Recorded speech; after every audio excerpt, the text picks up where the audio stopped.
God will move in your hearts and in your life. Oh, I've seen young men as they fell at the altar of prayer, lost without God and nothing to help them, but oh, they give their hearts to God, and God made a difference in their life. One night in the Philippines, a young man come into the back of the church, a young service boy, and during the service, and as he got out, I thought he was fixing to leave. He got out and turned around, started, I thought he was going out the door. I just began to pray in my heart, Lord, don't let that young man leave out of here. So he turned and fell in the corner of the church and began to sob and just to shake it all over. I went back where we were and put my arms about his neck, and I said, son, God loves you. And he said, but he looked at me and said, preacher, you don't understand. You don't just understand what's going on. I said, no, I don't understand, but Jesus understands your problem. He understands just what's in your heart and in your life tonight. He said, but yes, I'm an alcoholic. He said, I've tried everything, and there's no help for me. He said, I've tried the Alcohol Anonymous, and there's no deliverance. I've tried what doctors said, and there's no deliverance. He pulled out of a wallet, out of his pocket, and showed me a picture of his wife and 3 little children. And he said, this is my family back in America, but said that I can't go back to them in this condition. I'm going out tonight, and I'm going to commit suicide. I'm going to take my life and get it all over with tonight. And I began to talk to him. I told him, taking your life is not the answer.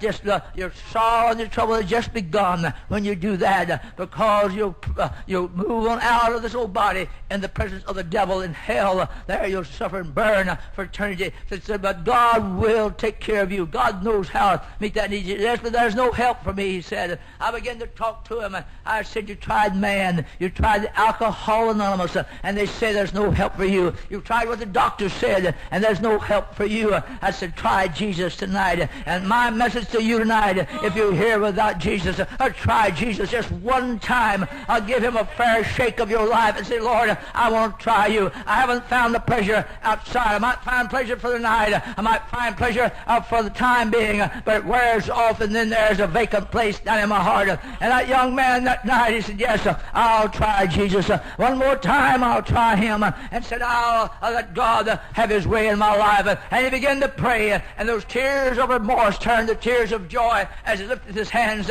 towards heaven and began to thank God for deliverance. He got from there, he said, I've been delivered. I know I've been delivered. There's something that the doctors couldn't do, something that Alcohol Anonymous couldn't do, but Jesus in a few moments time brought peace to that troubled soul. He brought joy to his heart that was in such a turmoil, broken down, a body all spent for the devil, broken in spirit and broken in body, but all Jesus took him in to his arms right there and gave him peace. That's just like Jesus tonight. He'll give you peace. He'll give you joy. He'll take you into his arms tonight and give you the very thing you need if you just turn your heart and life over to him.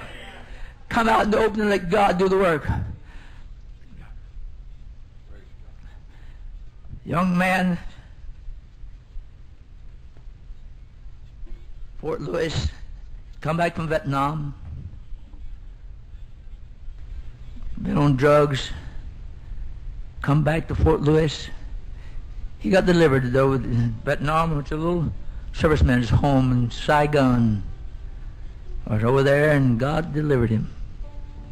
He come back to Fort Lewis and couldn't find anything to do and no help. So finally he started dropping LSD. He said, Pop, I was up in my room. I dropped LSD and it seemed like my brain just exploded. It sounded like it blew all over Fort Lewis. I couldn't think. I couldn't comprehend. My brain was just blowed out. My mind was blown. The boys talked to me in the barracks, and I could hear them talking, but I couldn't answer them. I walked out of the barracks, walked down the steps and out into the field. So I looked up into the heavens. I said, Lord, if you're there, come to my rescue if I haven't sinned away the day of grace. Of course, the boy didn't know. He said, Lord, if you don't see fit, come now. This is all. This is in. I'm going to take my life. I can't go on like this, God. He said the skies rolled back, seemingly. He said, I stepped out on the cloud was Jesus with arms outstretched. He said, come unto me, all you labor and heavy laden, and I'll give you rest. He said, Papa, I fell into the arms of Jesus. He took me into himself. He brought peace. He brought joy. He brought to me the things I've been looking for, the things that I couldn't find in dope and heroin, pot, LSD, the love of God.